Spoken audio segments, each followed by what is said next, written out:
Hello everybody, here we are today talking about the Edmonton Oilers and if they are back alive again in terms of the Stanley Cup final and winning it, and if they can even force a Game 7. So before we get started with it, please make sure to subscribe if you're new to me or hockey, whatever the case may be. That being said, let's get on into it. So Game 5 was a big one for the Oilers as they needed to win, otherwise their season was over. They built a 3-0 lead, looked like they could possibly cruise to a victory, and they were able to win 4-3, although again, kind of wondered if they were going to squander the lead there late in the game. But a win is a win, and when the series looked like it was going to be a sweep, we are instead seeing it at least go to Game 6. The question then becomes, are they going to be able to force that critical Game 7 where they could possibly win their first Stanley Cup since 1990? Well, the first thing we got to talk about is more of the optimistic side, talking about if they are able to go on and force Game 7 and win it, and this would be the talking point because they would be part of NHL history, as they'd be just the second team ever to be down 3-0 in the Stanley Cup final and going to win it, the other one being the 1942 Toronto Maple Leafs. Now for Edmonton, there's reason to believe why this could possibly happen. I think one of the things that they're really excited about is the fact that they're actually scoring goals. In the first 4 games of this series, 3, they had 4 goals. In the previous 2 games that we've seen in games 4 and 5, they have 12. So big things here going in their favor. One of those things, especially being Connor McDavid, has 8 points in the past 2 games. They've clearly seen some other things go well for them too, as they've been able to build on early leads, and they have a power play goal in each of these past 2 games. So if we're looking at the optimistic side, star player that has got 4 points per game on average, you're seeing special teams like the power play work out well for them. They are having multi-goal leads. All of these things are the optimistic pieces that you're really looking for if you are saying, yeah, they're going to go on and win Game 6 and possibly even get to that Game 7 and win that as well. Now, as for the negative side, I think there are reasons to be a little bit concerned, and they are valid. You're looking at the fact that the Oilers nearly lost Game 5. Now, maybe not nearly, but there was a point in there where you had the Panthers with empty net. Had they gone on to tie that, you would have possibly seen the Panthers win in overtime and win the series, whereas Edmonton would have been talked about as a team that lost in 5 games and talked about how in Game 5 they had a 3-0 lead and then squandered it. Now, they didn't end up doing that, which is great, but you worry a little bit after scoring so many goals in the past 2 games, whether or not Sergei Bobrovsky is going to be able to lock in, as in the early phases of the series, he was the biggest difference maker, if you will, in terms of being able to get the Panthers a W. There was points in this series early on where the Panthers were getting outplayed, but they were winning thanks to Bob. But I will say another reason to be a little bit pessimistic here is we've seen periods where the Panthers can go out there and dominate and take over for more than 20 minutes.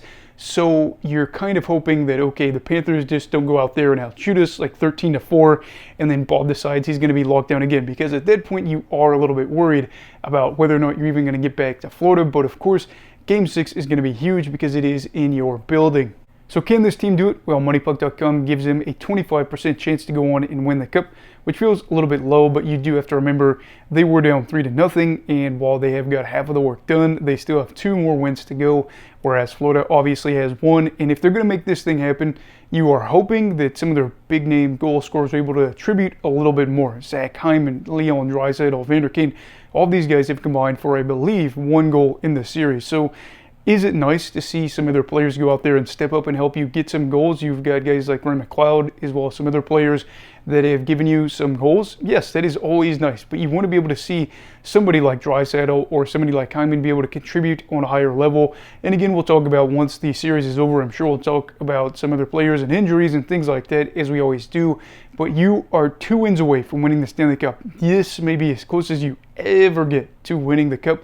And with players like Draisaitl and Hyman, the expectations are much higher. So you are hoping that they can step up in those moments and get those goals. They may be able to go out there and have a great game where they lead in scoring chances like, 8-1 or something like that. But if they don't come away with any points when they're out there on the ice or contribute in some way to allow the team to be in a better position to win, that is concerning. So with that, you also have the fear that maybe Stuart Skinner ends up having a really bad game, as you see Bob possibly lock in, and you can have kind of a brutal game. And I do think there are serious doubts as to whether or not they're going to be able to go out there and finish the job, although people thought that they were going to get swept, and they are here now. So can the Oilers actually come back down from 3-0? I think the potential is there, but I don't think it will happen. I know, crazier things have been said, right? But if you look at this, you realize that the Panthers understand winning Game 7 in Florida would be awesome in front of your fans, but that would mean that you are back in Florida, so they want to try to get the job done in Edmonton. Yes, Edmonton is going to be desperate. They're going to be trying to force Game 7, but expect the first period especially, and then, the whole game in reality to be chippy, and hopefully we get a lot of action where maybe it is a higher scoring game, or if it is low scoring, there's still a lot of exciting hockey as we see maybe a goalie battle with Skinner and Bobrovsky. The Oilers just want to get back to Florida to play hockey. Meanwhile, the Panthers want to get back to Florida hoisting Lord Stanley. So we're going to see exactly what happens here on Friday night, and I am just hoping, even if the series does end, that it is a close game. But anyway, what are your thoughts on this? Do you think the Oilers force Game 7? Do you think that they go out there and go the whole distance and win it? Or do you think that the job is finished in 6 or in 7 for Florida? Anyway, let me know your thoughts down below in the comments. And also, please make sure to like this video if you enjoyed it. Subscribe if you're new. Everybody stay safe. Have a great night. And you go love hockey, all right. Goodbye, Brigadiers and Brigadettes. This is your captain signing off. Have a great night.